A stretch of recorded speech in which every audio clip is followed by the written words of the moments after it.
Je reviens sur une tricherie sur laquelle j'ai fait plusieurs vidéos, je vais la refaire à nouveau, en espérant être encore plus court qu'avant.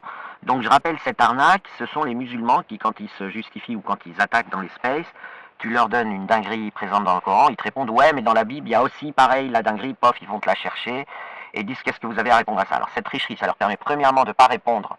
Alors souvent ensuite ça s'embrouille, ça se met à crier dans tous les sens.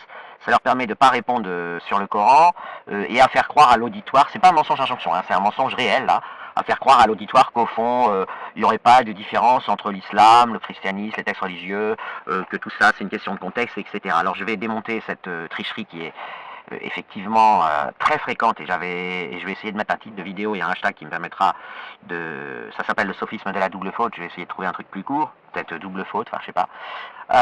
L'islam n'est pas remis en cause à cause du contenu du Coran seul. L'islam, il est aujourd'hui, il fait l'objet d'une résistance que certains appellent une hostilité du monde libre. Et je mets toujours de côté l'islamo-gauchisme, parce que l'islamo-gauchisme est hostile à l'islam, mais il s'estime malin en s'alliant avec le djihad pour booster la révolution prolétarienne, et ensuite son projet à plus long terme, c'est de faire apostasier tous les musulmans en buvant un café avec eux. Donc je passe, ce sont des gens qui sont encore bien plus islamophobes que la moyenne, donc je passe. Je prends vraiment le tout venant, le monde libre, qui est devenu islamophobe par résistance à l'islam, à son hégémonie, son arrogance. Le contenu du Coran, d'abord, on ne l'aurait pas connu. On ne pouvait pas le connaître. Personne ne savait même que le Coran, le statut du Coran dans l'islam, les gens ne le connaissaient même pas, et encore beaucoup de gens ne le connaissent pas. Et je croise énormément de vidéos de gens du monde libre qui sont même pas au courant de ce que c'est. Voilà, l'islam n'a rien à voir avec la Bible ou le judaïsme, même si on veut aller sur les trois religions abrahamiques, à cause du chantage à l'enfer et à cause de la façon dont est rédigé le Coran. Ça a été très bien rappelé d'ailleurs hier soir dans un space par un seul créateur, mais j'ai pas toujours des témoins à ma disposition, des fondamentalistes. Le Coran, c'est la parole à la virgule près d'Allah, et il est soumis à une... Enfin, il inflige aux musulmans de s'y soumettre sous peine de partir en enfer. Et l'enfer est décrit sur une centaine de versets comme étant vous brûlez vif éternellement dans l'huile bouillante. Donc déjà, imaginez un dixième de seconde, alors l'éternité en étant maintenu réveillé, etc. Donc le coup de l'enfer est très bien réussi par l'islam, ça on peut pas lui retirer ça. Le coup du chantage à l'enfer déclenche un pari de Pascal, ce qui amène les musulmans à être dictatoriaux. Soit, alors ça c'est le mouvement des frères musulmans, soit par infiltration, c'est le concept de frères musulmans, on va en cravate imposer l'islam par des moyens légaux dans les pays que l'on souhaite conquérir, pas par le djihad, et puis vous avez d'autres stratégies qui sont le djihad, etc. Généralement, le tout forme à une constante qui s'appelle la dawa, le prosélytisme, qui est parfaitement revendiqué et reconnu par le monde musulman. Mais pourquoi ils font ça? Pour, d'une part, c'est leur devoir islamique, et d'autre part, ils veulent sauver, c'est pour notre bien, figurez-vous. Ils veulent nous éviter l'enfer, et pour ça, ils sont particulièrement pressants, et même s'ils font semblant d'être tolérants envers les non-musulmans, c'est juste par politesse. En réalité, leur préoccupation, c'est qu'il n'y a que l'islam qui est vrai, le reste n'existe pas, etc. Et donc, le reste doit être absolument amené à l'islam. Et pour amener les gens à l'islam, il faut faire attention parce que leur propre structure organique est guidée par le pari de Pascal. C'est-à-dire que c'est pas que l'islam est vrai, c'est qu'ils sont pas assez sûrs que c'est faux pour se dispenser, lutter contre le pari de Pascal neurologique qui inflige la peur de l'enfer. Voilà, ça vaut pas le coup de jouer, même s'il y a une chance sur 1000 que ce soit vrai. On joue pas avec une chance sur 1000 de brûler vif éternellement en étant plongé dans l'huile bouillante, maintenu réveillé, etc. Ça n'existe ça. Plus dans le christianisme, ça n'a jamais existé dans le judaïsme. Et quand ça a existé dans le christianisme, il n'est pas très très clair que ça a pris parce qu'ils avaient un clergé, ils n'avaient pas internet à l'époque. Enfin, le christianisme, il répandait sa toxicité. Enfin, le clergé catho, le clergé, enfin, voilà, l'aspect, le pouvoir institutionnel catho et chrétien répandait sa terreur par lui-même. Et les gens n'allaient pas sur internet en disant oh merde, je risque l'enfer, etc. C'est quelqu'un qui venait leur dire ouais, tu vas aller en enfer, etc. Et évidemment, et puis de toute façon c'est terminé, il s'est écroulé, il a été sécularisé, et Vatican II a mis un terme au chantage à l'enfer. Et par ailleurs, l'enfer dans les évangiles n'est pas présenté, j'en ai lu 2 sur 4, les évangiles, l'enfer n'est pas présenté d'une façon à être crédible. Voilà, on va faire simple, c'est pas crédible.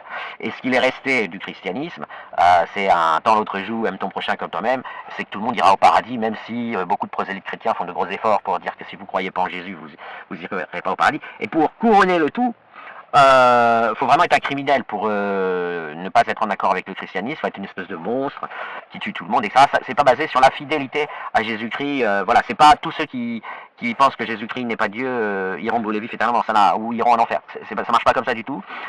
Voilà. Et donc de ce fait, on a observé des anomalies, des avatars, des trucs bizarres, un peu comme quand les astrophysiciens détectent un rayonnement puis qu'ils vont creuser, et c'est comme ça que les gens accèdent au contenu du Coran et disent il y a des dingueries. Et ces dingueries, évidemment, l'avocat de l'islam, qu'est-ce qu'il fait? Il vient, il vous dit, ah non, c'est une question de contexte. Donc on connaît tous cet alibi, et pour essayer d'éviter de se positionner avec ces histoires de contexte et de faire toute l'hypercritique, il va dire, ben, vous avez qu'à lire la Bible. Mais en fait, personne lit la Bible et tout le monde se torche le cul avec la Bible, alors que c'est pas le cas en islam. Les gens se torchent pas le cul avec le Coran. Pire que ça, c'est extrêmement difficile pour un musulman de tolérer, y compris quand c'est fait à l'extérieur de son monde, si vous voulez, que l'islam soit blasphémé. Et cette situation entraîne qu'il n'y a que l'islam qui est un sujet intéressant. Parce que les autres, on s'en fout. Si, c'est comme si vous disiez, imaginez, il y a quelqu'un qui vous dit, il y a telle dinguerie dans le Coran, bah, je vais prendre par exemple le verset 4,89 qui dit de tuer tous les mécréants où qu'ils se trouvent, ou le verset 9,5 dit la même chose, et par ailleurs le verset les précise, si vous n'arrivez pas à le faire en face, dès qu'ils tournent le dos, saisissez-les alors et tuez-les, égorgez-les. Bon, ce truc-là, vous pourriez, pour montrer la démarche de l'avocat de l'islam dans les échanges, il pourrait dire, ouais, regarde, dans Massacre à la tronçonneuse, il y a la même chose. Vous comprenez pourquoi c'est une tricherie? Oui, mais il n'y a personne qui est obligé d'obéir à Massacre à la tronçonneuse, il n'y a personne qui est obligé d'obéir au christianisme. Et évidemment, il n'y a personne qui est obligé d'obéir au judaïsme, et il n'y a pas la même chose dans le judaïsme, il n'y a rien.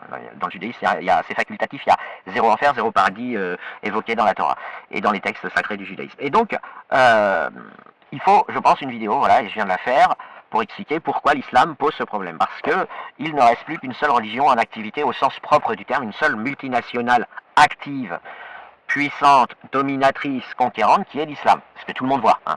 On n'arrête pas de les subir, on ne sait pas quoi faire. Et cette multinationale a comme dogme qu'elle ira en enfer, enfin les gens qui sont dans cette multinationale, ils croient qu'ils iront en enfer, un enfer très très explicite dans le Coran, si cessait de nous faire chier, enfin, de faire partie de cette multinationale conquérante avec tous les alinéas qui ont avec. Voilà, donc je voulais... du coup, par ailleurs, je rappelle qu'en islam, le Coran, ce n'est pas un message de Dieu. En islam, c'est le message de Dieu à la virgule près. C'est pas un. Voilà. C'est pas... ça n'existe pas dans les autres religions. Les autres religions, les évangiles ne sont pas le message de Dieu. Et ça ne vient pas de Dieu. Le christianisme ne dit pas que ça vient de Dieu. Okay. Vous avez quelques grenouilles de bénitier qui vous disent « Ah, le souffle du Saint-Esprit a rendu les évangiles parfaits. » Enfin bon, il faut passer par des intermédiaires assez compliqués. Et quant au judaïsme, Dieu est évoqué à la troisième personne, et dès la première phrase, vous voyez que ça ne vient pas de Dieu en tant que texte, enfin en tant que signifiant, sémantiquement. C'est-à-dire que la syntaxe est considérée comme un code. J'ai fait un space avec un expert pour ça, je ne vais pas développer. Mais vous avez Dieu qui se repose le 7e jour, évoqué à la troisième personne. Donc vous fermez le bouquin ou vous le lisez parce que ça ressemble un peu à Star Wars, au Seigneur des Anneaux, mais il n'y a pas cette idée que c'est la parole de Dieu à la virgule près qui vous donne des ordres. Or le Coran, si. Le Coran, c'est la parole d'Allah, créateur de tout, à la virgule près. C'est ce que dit l'islam. D'accord? Et donc, quand on va dire, à tel endroit, il y a une dinguerie, que le musulman, il vous répond, ouais, mais à tel endroit de l'évangile de Luc, il y a une dinguerie, vous pouvez tout à fait lui répondre, mais qu'est-ce qu'on en a à branler de Luc? Ce n'est pas Dieu qui écrit, c'est Luc. Et a priori, il n'y a plus beaucoup de gens qui croient que c'est vraiment vrai, vous voyez. Alors, il reste une culture chrétienne, il reste quelques chrétiens intégristes qui disent « Ah ouais, Jésus-Christ est Dieu ». Mais ces gens-là, ils ont démarré avec les évangiles, mais ensuite, ils s'en sont éloignés. Et ils n'ont aucune difficulté à avoir une distance, mais ça leur est facilité parce que le christianisme n'a jamais dit « Attention, Dieu habite le cerveau de Luc et lui dit que ce qu'il doit écrire ». À part quelques-uns, hein, je vous dis, il y en a quelques-uns qui le disent, ou Marc, ou Matthieu, ou Jean. Par ailleurs, pour ceux qui voudraient vraiment y croire au christianisme au sens croire au texte des évangiles d'une manière littérale, vous avez des tas d'exotismes qui cassent cette possibilité. Okay, vous avez, je dirais pas des blagues, mais vous avez, c'est pas sérieux, quoi. Voilà, y a pas, on rigole. On est dans une ambiance de Alice au pays des merveilles, avec un Jésus hippie tranquille. Je veux dire, on l'imaginerait presque végétarien, mais en plus il l'est pas. Donc voilà. Donc vous n'avez, ça n'existe pas dans le christianisme en fait, cette idée que le texte est quelque chose d'important. Alors il y en a, hein, je vous dis, il reste des gens, mais c'est voilà. Par contre, le christianisme a fait autant de ravages que l'islam dans l'histoire. Enfin, peut-être pas, mais je sais pas, faudrait quantifier. En tout cas, il s'est pas privé de faire des dingueries. Il a génocidé, ou en tout cas exterminé la civilisation indienne sur le continent américain. Il a capturé des filles pour les brûler vives. Il a brûlé vif des gens qu'il considérait comme ayant blasphémé, par exemple comme Giordano Bruno. Il a rien à envier à l'islam. Il a une histoire, simplement c'était avant. On ne veut pas retrouver, on ne veut pas le revoir. Hein. Alors j'entends aussi beaucoup de gens, vous avez fait pareil. Non, pas nous, oui, le christianisme du passé, et on veut, c'est vraiment, merci de nous le rappeler, on ne veut pas que ça recommence, même avec quelqu'un d'autre. C'est très simple.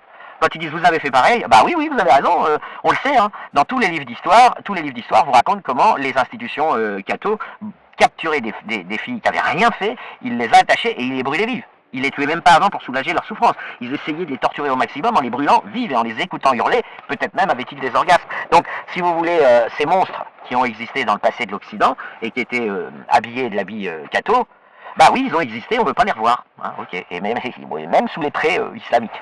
Voilà, c'est donc, encore une fois, il faut bien comprendre que ce sophisme de la double faute, il est avant tout, il doit être avant tout rappelé en même temps que quelqu'un le fait. Qu'en islam, le Coran c'est la parole à la virgule près d'Allah, et que, bon, même s'ils aiment bien faire genre, on a fait des études à l'Aqsa, on s'y connaît en islam, il faut savoir, bah déjà quand ils font ça, ils disqualifient d'office leur livre. La parole à la virgule près d'Allah serait donc, si on écoute cet argument, un message complètement obscur, envoyé par un mauvais pédagogue qui ne sait pas se mettre à la portée de ses élèves et qui aurait donc besoin de passer par toute une interface de gens privilégiés qui interpréteraient à la place du tout venant. Bon, bah, ça s'appelle se suicider intellectuellement. Quand vous commencez à dire que c'est comme ça qu'il faut aborder l'islam, ça veut dire que vous vous foutez de la gueule de Dieu bien profond, ok, que n'est pas comment dire, un savant rigide ayant tellement de connaissances qu'il est paralysé par sa propre science et n'arrive pas à la diffuser aux faibles et d'esprit. D'accord, c'est pas un prof d'université qui a besoin d'être un prof d'université un petit peu autiste qui aurait besoin que des étudiants brillants reformulent son exposé et sa conférence à des gueux. Okay. Voilà. Et si vous dites ça, c'est fini. C'est même pas la peine de répondre, laissez-les s'enfoncer. Voilà. Non mais en tout cas, il n'y a pas d'équivalent. Faut le redire, il n'y a pas d'équivalent. Il n'y a que l'islam qui prétend avoir reçu une lettre commandée à la virgule près de Dieu. C'est une exclusivité islamique. Alors parfois, les religieux des autres religions, c'est eux-mêmes qui foutent un peu la merde parce qu'ils sont jaloux. Et donc ils voudraient bien dire que ah ouais non eux aussi c'est le message de Dieu et du coup ils sont pas contents quand on leur dit ouais non mais il y a que l'islam. Alors méfiez-vous aussi les jaloux, vous faites le jeu de l'islam en faisant ça. Voilà, non les évangiles, il y a qu'à les lire de toute façon, il y a qu'à les lire. Parce qu'il y a oui tel endroit dans tel évangile il y a une dinguerie, mais lisez les évangiles et vous verrez qu'il n'y a aucune possibilité à travers les évangiles seuls, vous pouvez le mettre au singulier ou à travers l'évangile seul,